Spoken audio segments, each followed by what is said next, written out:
Seja muito bem-vindo mais uma vez ao nosso programa Minha Fé, um programa onde a gente aprende, a gente desmistifica religiões, desmistifica dogmas, a gente trata com respeito todas as formas de encarar a fé. E desta vez nós estamos ao lado de um bispo da Igreja Anglicana. Vai contar um pouco pra gente o bispo Fernando Nobile, vai contar pra gente o que é a Igreja Anglicana. Muito obrigado, viu, bispo, por sua participação conosco, aceitar o nosso convite. Eu é que agradeço o convite, para mim é uma honra, um prazer estar aqui com vocês, compartilhando um pouco dessa nossa fé, dessa nossa história e realmente, como você mesmo disse, desmistificando sobretudo um pouco a respeito do anglicanismo. Sim, o bispo Fernando Nobile, que além das atividades na Igreja Anglicana, ele é psicólogo de formação, ele é graduado em teologia também, pós-graduado em psicopedagogia institucional, MBA em coaching, tem várias graduações aí o bispo, tem bastante propriedade para conversar com a gente da Igreja Anglicana e de outros assuntos também. Mas hoje vamos contar um pouquinho para a gente, bispo, como surgiu a Igreja Anglicana no mundo. Muito bem, a Igreja Anglicana no mundo, do contrário do que muita gente pensa, que muitos atribuem a Henrique VIII ser o fundador da Igreja Anglicana, nós dizemos que ele não poderia fundar algo que já existia, né?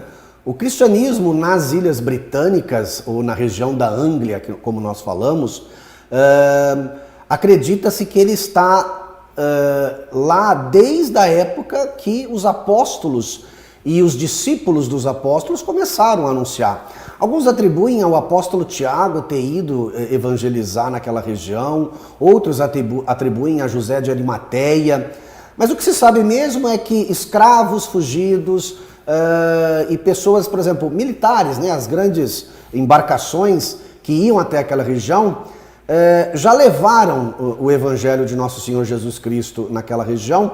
Por quê? Quando no ano de 600, quando Santo Agostinho chega com a primeira expedição para evangelizar os povos ali das Ilhas Britânicas, já existia cristianismo.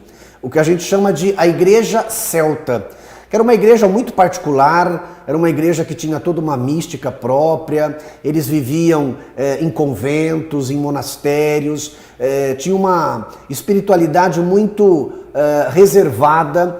É dali que surge, sobretudo, a vida de clausura. Existe até hoje ainda a Igreja Celta, que é uma igreja herdeira dessa igreja primitiva, que o carisma deles é exatamente esse. Ter uma vida mais contemplativa, mais sozinhos, como se vivesse num mosteiro, enclausurado, mas vivem nas cidades, reclusos, por exemplo, em suas casas, em seus apartamentos. Então, a Igreja Anglicana, ela nasce exatamente lá atrás, junto com o cristianismo, e a única coisa que ela não era até mais ou menos 600 com a chegada de Santo Agostinho, ela não era uma igreja ligada à Igreja de Roma, né? A famosa Igreja Católica Romana. A partir de 600 é que o anglicanismo se une a Roma e passa a caminhar junto com Roma, e essa caminhada dura até o século XVI, que é quando eclode a Reforma Protestante, e a Igreja da Inglaterra se separa da Igreja de Roma, né, sendo agora de novo uma igreja independente. Fora lá atrás como Igreja Celta, né, um cristianismo próprio, uma vivência própria da espiritualidade cristã, e a partir da Reforma ela volta a caminhar sozinho, claro que agora trazendo toda uma carga histórica, né, toda uma herança do catolicismo romano. Certo, e é uma igreja então cristã. E quanto à Bíblia? É um livro sagrado para vocês? Sim, a Igreja Anglicana é uma igreja cristã e a Bíblia, inclusive, é um dos fundamentos da Igreja Anglicana. A Igreja Anglicana tem 4 fundamentos, ou que nós chamamos de quadrilátero de Lambeth. O primeiro é as Sagradas Escrituras, então nós dizemos que as Sagradas Escrituras do Antigo e do Novo Testamento contêm todas as informações necessárias para a nossa caminhada e salvação. O credo apostólico e o credo niceno-constantinopolitano como sendo o resumo da fé, os sacramentos maiores da igreja sendo o batismo e a eucaristia, e o episcopado histórico, partindo do princípio que a igreja sempre foi supervisionada por bispos e o bispo é aquele que realmente congrega toda a congregação, todos os fiéis, juntamente com o clero, portanto, os sacerdotes. Pai, Filho, Espírito Santo. O que isso significa para o senhor? A Trindade, ela é muito, vamos assim dizer, ela é a base, né? Tanto que nós dizemos que se tem um dogma que a Igreja Anglicana possui, porque nós abandonamos os dogmas na grande maioria, né? Mas se tem um dogma que a gente tem, além desse quadrilátero que eu acabei de citar, é a crença de que Deus é o Pai Criador, Jesus é o Filho Redentor e o Espírito Santo é aquele que consola, aquele que guia a igreja. Portanto, a igreja não vive sem essa trindade. Tá? Uhum. E a gente pode dizer que a igreja anglicana é uma igreja protestante? O senhor já contou um pouquinho da história, né? Mas ela é uma igreja protestante? Ela é uma igreja mais puxada para o catolicismo? Como é que a gente pode entender isso? Quando Henrique VIII, por questões políticas e não teológicas, porque nós precisamos entender que Henrique VIII estava casado nesse momento com Catarina de Aragão, e Catarina de Aragão tivera 6 filhos, 5 morreram, restou uma mulher. E aí para quem que ela estava prometida? Para o príncipe da Espanha. Então nós sabemos a quem iria ficar o trono da Inglaterra. Henrique VIII não concordou com isso, pediu para o Papa da época anular o seu casamento para que ele pudesse contrair novas núpcias e assim de repente gerar um herdeiro masculino para poder herdar o trono da Inglaterra. O Papa não foi favorável, negou esse pedido para ele. E os bispos da Inglaterra já estavam, de alguma forma, insatisfeitos com a Igreja de Roma, porque não concordavam com o celibato obrigatório para os padres, os dogmas, alguns não encontravam respaldo bíblico, a não ser histórico, questão, por exemplo, da transubstanciação na Eucaristia, enfim, e outros dogmas que a Igreja tinha promulgado, a questão, sobretudo, das indulgências, que é o mesmo problema que Lutero vai, entre aspas, discutir lá na Reforma Protestante na Alemanha. Então, o Henrique VIII separa a Igreja da Inglaterra, não que ele funda, como eu disse, mas ele separa, ele dá proteção política, porque nessa época nós já temos a contra-reforma da Igreja Romana. Então todos aqueles que iam contra o sistema, né, contra a igreja vigente daquela época, muito provavelmente iria parar nos tribunais eclesiásticos. O Santo Ofício, como nós falamos, muito provavelmente seria condenado como um herege, ou seria morto na fogueira, ou qualquer outro tipo de execução. Então, como a igreja já era contra e queria a sua independência, o Henrique VIII aproveita esse momento e dá essa independência.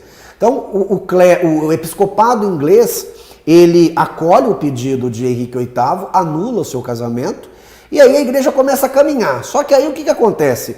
Os filhos de Henrique VIII é que vão herdar o trono da Inglaterra. E aí, dependendo do monarca que entra no poder, a igreja fica, vamos assim dizer, separada de Roma, ou ela volta a se unir com Roma.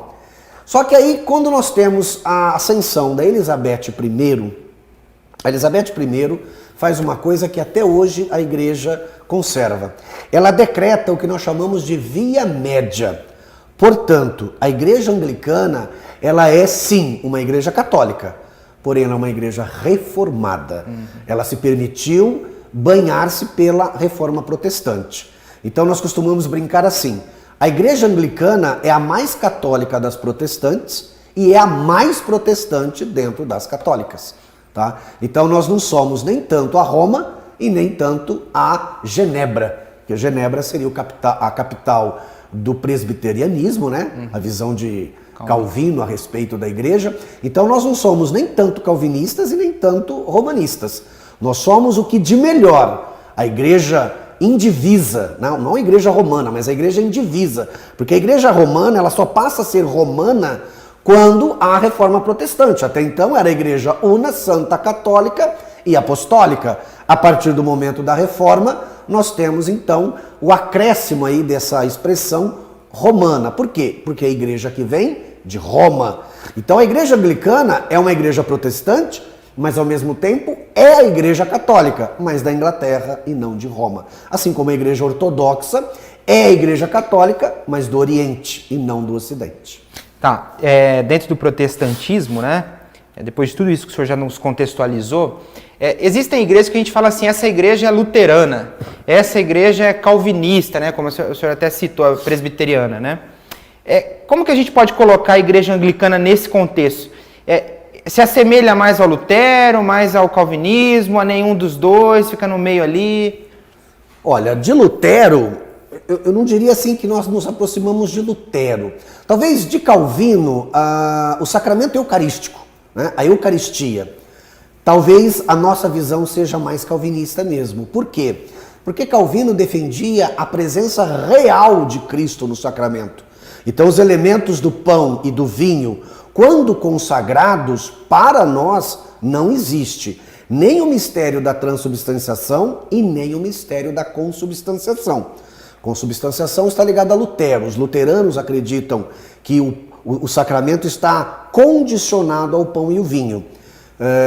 Os romanos, transubstanciação, né? Então, ou seja, o pão vira corpo e o vinho vira sangue. E nós, anglicanos, nos aproximamos mais de Calvino no sentido da Eucaristia, que é a questão da presença real. Se há mudança de matéria ou não, pelos olhos humanos não dá para provar. Pelo texto bíblico, isto é meu corpo, isto é meu sangue, eu não sei se Jesus disse isso literalmente ou se foi uma metáfora. Então, ou seja, aos olhos da fé, quando eu comungo do corpo e do sangue, ou seja, do pão e do vinho, é como se eu estivesse ingerindo Jesus verdadeiramente presente no sacramento. Sim, e em relação às crenças, na visão do senhor, o que mais se aproxima assim, a igreja anglicana das crenças das pessoas que se dizem católicas, né? Se dizem romanas, né? Isso. Então, eu falo que eu sempre brinco, né, quando eu converso com as pessoas, que o Brasil, infelizmente, é o único país que ainda tem essa deficiência, entre aspas, né? Eu digo que o Brasil ainda é um país semi-analfabeto na questão religiosa. Porque quando nós tínhamos ensino religioso nas escolas, nós tínhamos ensino denominacional. Eu, por exemplo, que estudei em colégio católico, como as pessoas falam, lá se ensinava um ensino religioso denominacional, ou seja, só se ensinava coisas da Igreja Romana.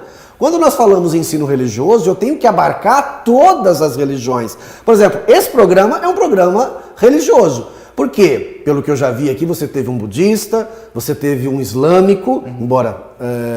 e já teve um pessoal do xamanismo.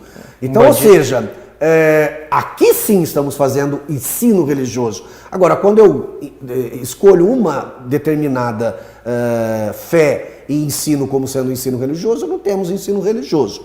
Então, a igreja anglicana, quando nós falamos que ela tem essas particularidades, então, por exemplo, do catolicismo romano, o que nós poderíamos dizer que nós temos uma semelhança? A missa, tá? Que hoje no anglicanismo, dependendo da linha que nós estivermos falando de anglicanismo, nós vamos chamar de culto eucarístico ou celebração eucarística. A palavra missa não está errada, mas não é muito usual no universo anglicano, tá? Sobretudo dentro do universo evangelical da igreja anglicana. Então eles sim vão falar mais em culto. Mas se eu quiser chamar de missa, não está errado em momento algum. Então a questão da missa, que lembra muito, para quem é católico romano, a missa romana, tá? Eu não diria igual, porque o nosso rito mudou um pouquinho. Então tem algumas palavras, tem algumas expressões que são típicas nossas. Então, por isso que eu vou falar que se assemelha muito. Não vou dizer que é parecido ou igual, porque aí realmente seria um erro, sobretudo teológico. A questão do sacerdócio, né? Então, por exemplo, a igreja anglicana, por ela ser uma igreja litúrgica sacramental, ela conserva ainda o tríplice grau da ordem. Os diáconos, os presbíteros, que normalmente a gente chama de padre, e os bispos. Então, o tríplice grau da ordem ele continua existindo, com as vestes, inclusive, muito parecidas, né? Então, por exemplo, tanto esse colarinho clerical que eu uso é um colarinho que também não é só usado por nós anglicanos e romanos, mas, por exemplo, os presbiterianos usam, muitos batistas usam, muitos luteranos usam. Agora, as vestes, túnica, que é aquela veste branca, ou a estola, que é aquela faixa colorida, né? Que uma hora é verde, outra hora é vermelha, outra hora é branca. Os diáconos usam na transversal e nós, presbíteros e bispos, usamos na vertical. Tá? Então isso se assemelha muito. Então os 7 sacramentos, né? estão conservados, então se assemelha muito. O devocional aos santos é um devocional que ele existe, então eu falo que a grande diferença hoje para quem é romano e para quem é anglicano talvez é ver o sacerdote, o bispo ou o padre casado, porque normalmente a gente vê o padre romano solteiro, né? O bispo romano solteiro. Na igreja anglicana, o padre ou o bispo, eles podem ser casados. Na verdade, a grande maioria o é. É raro a gente encontrar um padre ou um bispo anglicano que seja solteiro, celibatário. A grande maioria tem família, tem a sua vida particular, então, e vive das suas profissões normalmente. Então, as semelhanças estariam aí, né? Na liturgia, nos sacramentos, no tríplice grau da ordem, a forma de celebrar a missa ou a celebração eucarística, tá? Então, essa seria a semelhança que fatalmente nós encontraríamos nas duas igrejas. Certo. A questão da nomenclatura, né? O senhor citou padre, o senhor mesmo é um bispo, né? Existe a figura do pastor, uma pessoa que frequenta e ingressa no ministério. Como é que funciona essa escalada dela na fé? Tá. Então vamos lá. Para você que vai visitar uma igreja anglicana pela primeira vez, você tem que tomar cuidado quando você for se reportar, sobretudo, ao dirigente, né, que a gente fala, o líder, aquele que é o presidente da celebração, no caso o presbítero. Na igreja anglicana existem duas correntes, na verdade são três, mas duas são as principais porque a terceira é uma derivação das duas. Você tem uma postura anglo-católica, que nós falamos, e uma postura anglo-evangelical. Então você precisa tomar cuidado. Se você estiver numa paróquia como a nossa, aqui em Ribeirão Preto, que é anglo-católica, se você vê um diácono, você pode chamar ele de diácono. Se você vê lá a figura do padre, você pode chamar ele de padre. E se você vê o bispo, é claro que você pode chamar ele de bispo. Agora, se você for numa linha evangelical, você precisa tomar cuidado, porque o diácono, tudo bem, ele vai ser diácono mesmo.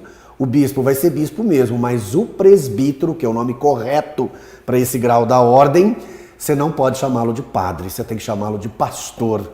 Porque, como eles são de linha evangelical, eles não gostam do termo padre, eles gostam do termo pastor. Agora, se você não quiser errar pela primeira vez, chame de reverendo. Porque aí o diácono, o presbítero, o bispo, você chamou de reverendo, eles não vão se opor. Mas se você quiser usar essas particularidades, tem que tomar cuidado. E a formação é basicamente a mesma que uma pessoa, por exemplo, eu chego na igreja anglicana, eu quero seguir o caminho da ordem que a gente fala, o sacramento da ordem, quero me tornar um líder na comunidade, então você vai estudar, então você vai ser obrigado a fazer teologia. Bom, primeiro você vai ter que viver na comunidade um período. Uma vez que você está lá e realmente mostrou que tem interesse, que é isso mesmo que você quer, então você vai ser convidado a fazer a preparação. Então existem duas preparações. Aquela que nós chamamos de graduação, então você vai ser obrigado a fazer uma faculdade de teologia, tá? Mas você também vai ter que fazer a formação que nós chamamos de a formação específica, que é para você entender o que é o anglicanismo. Então você vai ter que estudar anglicanismo para saber o que é a igreja anglicana. Porque é muito comum muitas pessoas virem de fora, de outras igrejas, e sobretudo da igreja de Roma. E como a aparência da igreja, a estética da igreja é muito similar à igreja de Roma, então o que as pessoas fazem? Eu vou me tornar anglicano porque é o que eu já conheço, né? É como se fosse a igreja católica romana, não é como se fosse. A igreja anglicana tem uma outra forma de pensar, a teologia muitas vezes difere e muito. Nós somos uma igreja, por exemplo, mas muito à frente de muitas outras denominações cristãs. Nós somos uma igreja inclusiva, é uma igreja que está aberta a todos, ela não é restrita. Por exemplo, é a única igreja que eu conheço que a comunhão é aberta. Então, por exemplo, digamos que um irmão, não sei, budista vai à nossa celebração, à missa. Bom, ele é budista, ele nunca fez, por exemplo, catequese, primeira comunhão, né? Mas se na hora da comunhão ele quiser receber Jesus Cristo presente no mistério eucarístico, porque ele acredita nessa divindade, eu não posso negar. A igreja não me permite negar a comunhão para ele. Então, não importa se você é da igreja, né, é membro efetivo da igreja, ou se você não é. As outras igrejas, eu já visitei muitas, em dia, por exemplo, de Santa Ceia, como eles falam, na hora da comunhão eu tenho que me sentar. Mesmo eu sendo um líder de uma igreja, eu não posso, porque eu não professo aquela fé. Peraí, a fé maior que nós professamos é Jesus Cristo. Jesus Cristo se deu em alimento, então eu não posso negar. Então, qualquer pessoa, é uma igreja muito aberta, é uma igreja muito inclusiva, é uma igreja, por exemplo, eu não me confesso há tanto tempo, ok, comunga, depois você confessa. A igreja anglicana, por exemplo, você não precisa da confissão auricular, você não precisa sentar do meu lado ou num confessionário e confessar seus pecados, basta você confessar lá, por exemplo, durante o rito penitencial da missa, você faz a sua confissão e eu, como ministro da igreja, quando der a absolvição, você estará absolvido. Então você poderá comungar normalmente. O pessoal da Segunda União, que muitas vezes tem dificuldade para comungar, por exemplo, na igreja romana, não temos esse problema na igreja. Então, assim, é uma igreja muito aberta, é uma igreja que não impõe nada a ninguém. É uma igreja que você é livre dentro do culto e dentro da igreja. A única coisa que você não pode ferir, aqueles 4 elementos primeiros que eu falei, o quadrilátero de Lambert. A Bíblia, os sacramentos da igreja, o episcopado histórico e o resumo da fé, que é o credo apostólico e niceno. O que é o batismo nas águas para a igreja anglicana? Existe? Vocês fazem batismo? O batismo, preferencialmente, nós sempre dizemos que precisa, para qualquer sacramento, matéria e forma. Né? Matéria é a água. Tem que ter água como matéria nesse sacramento. E a forma tem que ser em nome do Pai, do Filho e do Espírito Santo. Se você vai fazer um batismo de corpo inteiro, ou só de aspersão, ou só de unção, não importa. Tem uma brincadeira que a gente faz na igreja anglicana, que um reverendo foi discutir com um pastor evangélico, um pastor reformado, se vale ou não vale só jogar a água na fronte da criança. Ele dizia que não vale. E aí o reverendo pergunta por quê? Não, porque tem que molhar até a cabeça. Então se molhar até a cintura não vale. Ele dizia, não. Se for até o tronco, não vale. Também não. Se for até o queixo, também não. E se for na cabeça? Se for na cabeça, vale. E onde é que nós jogamos a água quando nós batizamos uma criança, por exemplo? Exatamente na cabeça. Claro que isso é uma brincadeira, mas o batismo para nós, sendo com água, tá? Água corrente ou não, tem igrejas, já vi igrejas anglicanas fazerem as famosas piscinas batismais e a pessoa mergulha de corpo inteiro, ou vai até água corrente num rio, no mar, não importa. Sendo na água e sendo na Trindade, ou seja, como Cristo pediu, batizando-os em nome do Pai, do Filho e do Espírito Santo, esse batismo é perfeitamente válido. Me ocorreu uma dúvida aqui, o senhor falou de crianças, né? Eu já vi alguns pastores evangélicos dizerem que não batizam crianças, né? Porque é remissão de pecados e crianças não têm pecado. Como a igreja anglicana enxerga isso? Bom, primeiro que a gente precisa corrigir, pelo menos a nossa jurisdição anglicana, ela mostra uma coisa muito clara. Batismo não pode ser entendido como apagar pecado original, tá?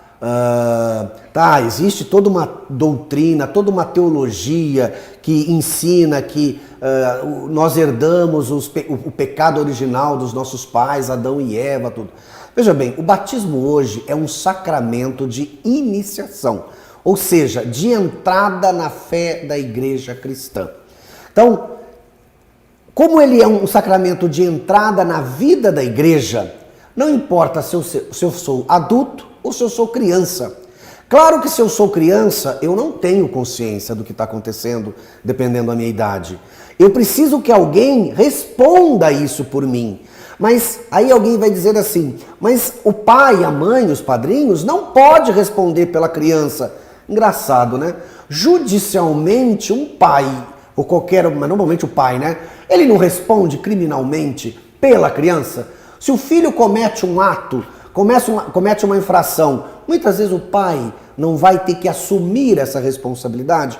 Ora, se na lei dos homens isso é possível, por que não na lei divina?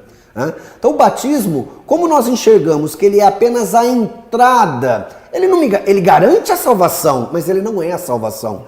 Tanto que se ele fosse a salvação, a partir do momento que eu sou batizado, eu jamais pecaria. Mas eu continuo pecando, eu continuo errando. Veja, nós vivemos num mundo onde o que impera? O egoísmo. Aqui é essencialmente o local do egoísmo. Aqui impera o pecado. Aqui nós vivemos numa terceira dimensão e a tridimensionalidade, ela é muitas vezes distorcida pelos nossos olhos físicos. Então, ou seja, nós vamos cometer erros sim, enquanto estivermos respirando. Claro, aquelas pessoas que fazem a experiência do Evangelho tendem a ir abolindo o erro das suas vidas, mas não abole completamente. Então dizer que o pecado apaga pecados ou vai limpar a pessoa, não necessariamente na nossa crença, tá? Mas ele é a possibilidade. Então se ele é a possibilidade, eu confio sim no pai, no padrinho, para educar na fé essa criança, e quando ela crescer, ela vai decidir se ela quer continuar nessa fé que foi proposta a ela ou não. Por isso que na igreja cristã sacramental existe o 7º sacramento, que é a confirmação, ou o crisma. É a oportunidade que essa pessoa, quando criança, foi, entre aspas, batizada pelos pais, agora ela tem a opção de chegar na autoridade eclesiástica do bispo e afirmar categoricamente: eu quero continuar nesta fé. Bispo, falamos em batismo, falamos em pecados. Nas doutrinas, principalmente espiritualistas, né, existe a figura do karma e do dharma, né? A pessoa vem predestinada àquilo, a alguma coisa, e ela precisa passar por aquilo. O que é predestinação? Existe predestinação? Você está perguntando a predestinação vamos pôr assim, da visão espiritualista esotérica, indiana, por exemplo, né? Porque o hinduísmo prega essa questão do Dharma e do Karma, ou você está perguntando a predestinação segundo Calvino? Vamos falar das duas? Muito bem. Segundo Calvino, existe uma predestinação, ou seja, pegando lá a carta do apóstolo Paulo, os predestinados à salvação já estão aqui entre nós, ou já estiveram, e os demais seriam coadjuvantes. Então Deus já escolheu quem serão os salvos, e os demais vieram aqui apenas para colaborar com a sua salvação, vamos assim dizer. Aí nós diríamos, pô, mas esse Deus é injusto. Por que ele cria tantas pessoas e depois só elege algumas e as outras foram apenas para poder, entre aspas, imagina uma história de um livro, né, de uma novela que as pessoas estão mais acostumadas, você tem lá os protagonistas e os coadjuvantes. Todos os coadjuvantes colaboram para que a história do protagonista aconteça, mas olhando pelo lado da fé, isso não dá certo, né? Então nós acreditamos que todos fomos predestinados à salvação, todos. Só que para que você seja salvo, é preciso que você viva o seu batismo. Independentemente se você era criança ou adulto agora, não importa. O que o seu batismo pedia? O que Cristo pede para cada um de nós no resumo do Evangelho? Eu sempre costumo dizer assim: se você vive o perdão, o amor e a caridade, que é o tripé da salvação, você está salvo. Se eu amo indistintamente, se eu perdoo a todos, e se eu ajudo realmente quem necessita, quem precisa, nós diríamos que essa pessoa está salva. Então, ela está predestinada. A predestinação é para todos, não é para alguns. Agora, a visão indiana, né, o hinduísmo, o esoterismo que a gente fala, ela vai dizer que todos nós estamos aqui para cumprir os nossos karmas. Só que para nós anularmos os nossos karmas, nós precisamos praticar os dharmas, né? Então, o dharma anula o karma. Então, existe uma regra que a gente diz assim: para cada 10 dharmas que você realiza, você anula um karma. Tá, isso é a visão indiana. Nós cristãos ou anglicanos aceitamos isso? Se a gente for olhar na essência dessa doutrina, ela não difere muito da doutrina cristã. Por quê? Eu preciso ser bom. Eu preciso verdadeiramente viver a essência do Evangelho de Cristo. Então, viver a essência do Evangelho de Cristo nada mais é do que viver o Dharma. Então, se eu estou praticando Dharmas, não importa o nome que eu dê, eu estou anulando tudo aquilo que é negativo na minha vida. Claro que na visão esotérica, o karma, por exemplo, ele é reencarnacionista, né? Então, por exemplo, você herda essas coisas de outras vidas. Agora, eu vou ser muito sincero, eu como bispo, como um estudioso, sobretudo, de ciências esotéricas, e de tudo que eu já li e estudei, o Ocidente tem muito que aprender com o Oriente ainda. Tem muita coisa interessante na doutrina, sobretudo do hinduísmo, que é a religião mais antiga do mundo. Só que, como nós optamos preferencialmente por Jesus, optamos pelo cristianismo, tudo aquilo que está fora do cristianismo nós tendemos a ignorar, nós tendemos a condenar. Nós não podemos condenar. Então, assim, a igreja precisa aprender muito ainda com, sobretudo, os nossos irmãos hinduístas, e tem muita coisa lá que a gente pode adotar e pode aproveitar, e que, na verdade, eles estão falando a mesma coisa que nós, só que usando uma outra linguagem. Muito interessante, bispo. Estamos tendo uma aula aqui, né, de teologia também, que é muito legal, a gente tem informação, né? Religiões sempre surgem muitas discussões, né? Uhum. Do aspecto físico da igreja anglicana, tem imagem de santo lá no altar? Tem paróquias que você vai encontrar a imagem de santo, tem paróquias que não. O que nós anglicanos optamos? No nosso calendário litúrgico, nós conservamos todos os santos canonizados pela igreja indivisa. O que a gente chama de igreja indivisa? Aquela igreja que ainda não era separada. Tá? Então, estamos falando antes da Reforma Protestante, antes do século XVI. A partir da Reforma, entendeu-se que nós não precisamos mais canonizar. Dentro do calendário litúrgico da igreja, portanto, domingo que passou, dia 2, né? Dia 1º, que foi no domingo, nós celebramos no calendário da igreja, tanto romana quanto anglicana, a solenidade do Dia de Todos os Santos, né? Então, todos aqueles homens e mulheres que morreram em prol do Evangelho, ou vivendo o Evangelho de Cristo, que hoje com certeza estão diante de Deus, e se estão diante de Deus, são santos. Porque o próprio Cristo afirma que somente os santos verão a Deus. Ora, se eu estou diante de Deus, então, por consequência, eu sou um santo. Se eu estou diante de Deus, o que eu estou fazendo diante de Deus? O louvando, o glorificando, o bendizendo. E ao mesmo tempo, junto com Deus, intercedendo pela humanidade. Uhum. Então os santos são intercessores naturais, na nossa visão. Você pedindo ou não pedindo, eles vão interceder por você do mesmo jeito.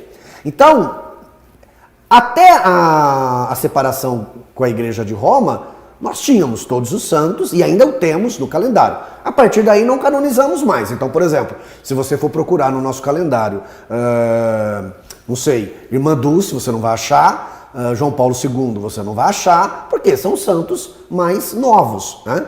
E santos que a igreja foi canonizando a partir de 1600. Então, esses você não encontra no calendário litúrgico.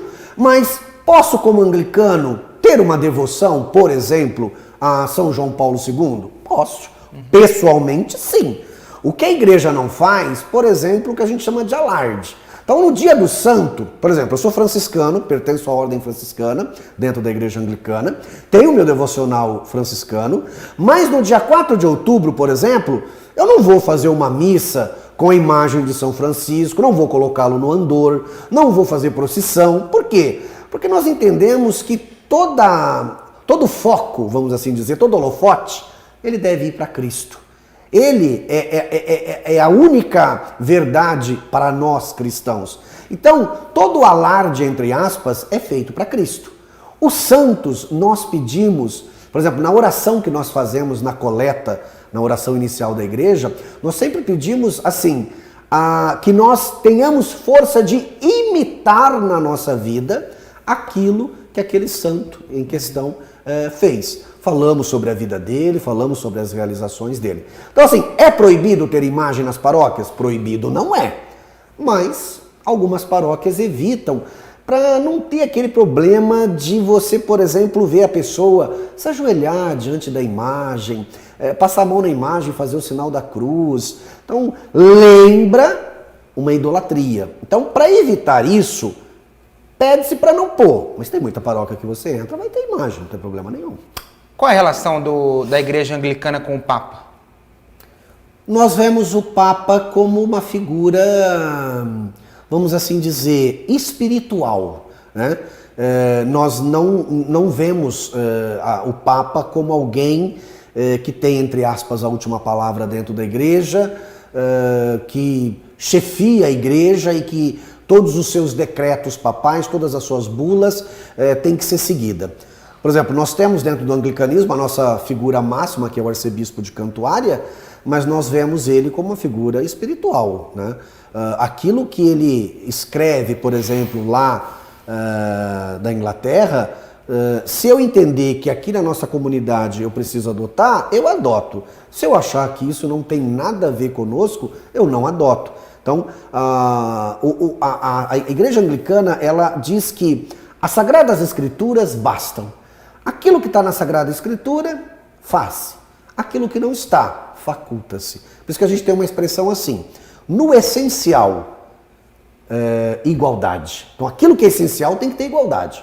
Agora no não essencial, diversidade. Então as pessoas fazem como elas acharem melhor, e isso inclusive não é nosso, né? É de Santo Agostinho, já que foi ele, entre aspas, que começou tudo lá na Inglaterra. Começou tudo na Inglaterra. Como que a Igreja Anglicana chegou no Brasil? Como iniciou-se esse trabalho? Olha, oficialmente nós vamos ter a fundação da primeira capelania na cidade do Rio de Janeiro, em 1819. Porém, sabe-se que alguns missionários já tinham vindo ao Brasil antes e se sabe de algumas celebrações, inclusive alguns cultos na Bahia, em Salvador, tá? Mas oficialmente nós vamos dizer que ela começa no Rio de Janeiro, depois ela vem para o estado de São Paulo, Recife, Minas Gerais, tá? A igreja hoje no Brasil ela está presente em todos os estados praticamente, cresce muito no Nordeste, lá é o maior crescimento, mas por incrível que pareça é o modelo evangelical que cresce lá. O modelo mais anglo-católico ele está mais no sul e aqui no sudeste, tá? Então aqui nós temos mais o modelo anglo-católico que nós falamos. Então a similaridade com Roma é muito grande. Mas no Nordeste nós percebemos que cresce muito mais o modelo evangelical, então aquela igreja mais reformada mesmo, mais próximo dos evangélicos. Em Ribeirão Preto? Ribeirão Preto nós começamos a missão anglicana em 2005, quando eu fui ordenado presbítero. Aqui iniciamos uma igreja que ficava aqui mesmo, próximo da Câmara, aqui na rua Guatapará. Foi o primeiro ponto de missão que nós tivemos, mas a igreja mesmo, como nós temos constituída hoje, ela começou em 2008, lá na rua Ceará, nos Campos Elíseos, onde estamos até hoje, tá? Certo, que o senhor já falou, rua Ceará, né, nos Campos Elíseos. Quem quiser entrar em contato com o senhor, saber mais sobre a Igreja Anglicana, como é que faz? Bom, nós temos a página do Facebook, que você digita lá, Igreja Anglicana Cristo Redentor, que é o padroeiro da nossa paróquia, né? Ou você pode entrar em contato comigo no 16 99203 2221, tá? Existe a página, o blog da igreja, que é igrejadoencontro.blogspot.com, tá? Esse aí está um pouquinho desatualizado porque a gente cuida mais do Facebook. A página do Face, a gente percebe que tem muito mais visitação. Então a gente cuida mais do Facebook. Então, nesse meu celular, tá? E, inclusive esse celular é o WhatsApp, então se as pessoas quiserem mandar mensagem via WhatsApp, fica à vontade. Eu sempre costumo dizer que eu respondo com a maior rapidez, com a maior prontidão. Só não respondo quando eu estou atendendo ou quando, por exemplo, agora não tem período de aula, né? Porque dou muito aula em Ribeirão Preto, então quando eu estou fazendo essas duas atividades é que eu não atendo, mas eu estando livre, você vai perceber que eu respondo o mais rápido possível, não importa o dia da semana, se for à noite, vai ficar gravadinho lá, a gente responde no outro dia, com o maior prazer, com o maior carinho. Tá, só repassando, qual é o WhatsApp do senhor? É o 16 99203 2221. Cerca de 80 milhões de pessoas, de cristãos hoje, são anglicanos, segundo uma pesquisa que nós realizamos, que é o terceiro lugar. É a terceira maior denominação cristã no mundo, né? Só perdemos para os romanos, que é a primeira, e os ortodoxos, que é a segunda. Para a gente encerrar, bispo, isso é o resultado de um trabalho sério? Sim, a igreja anglicana ela tem um trabalho missionário muito profundo. A igreja anglicana cresce demais na África, tá? E eu acho que é essa liberdade que as pessoas têm dentro do anglicanismo, né? Porque quando você está dentro de um outro, por exemplo, se você está dentro do universo romano ou do universo ortodoxo, você percebe um certo engessamento litúrgico, um certo engessamento da igreja, mas que é particular deles, a gente respeita, é a forma como eles entendem. Os evangélicos também têm um certo engessamento. Só que os evangélicos hoje, o que cresce no mundo? O lado mais neopentecostal da igreja. Então, aquela igreja que trabalha com a famosa teologia da prosperidade, que é uma linha que eu costumo dizer que é uma linha motivacional, né? E como as pessoas hoje, sobretudo em período de pandemia, que as pessoas estão cada vez mais sofrendo internamente devido a ter que ficar preso, não ter mais aquela liberdade. Então, esse modelo da teologia da libertação é muito bem-vindo, porque ele é bastante motivacional e é aquele modelo assim, quanto mais você doa, mais você vai ganhar de Deus, né? Então você vai ser, entre aspas, rico aqui na terra, tá? E a proposta do evangelho não é essa, a proposta do evangelho é você ser milionário, mas não aqui, e sim lá no plano futuro, que é no plano paraíso, tá? Então, a igreja anglicana, ela propõe esse modelo aberto, esse modelo livre, esse modelo que tudo ao mesmo tempo é possível, mas tudo com moderação, né? Igual aquele slogan de bebida alcoólica, né? Beba com moderação. Seria mais ou menos isso que a igreja anglicana faz. Você pode fazer, você pode ser livre dentro da igreja, você vai ser ouvido dentro da igreja, mas existe uma certa moderação.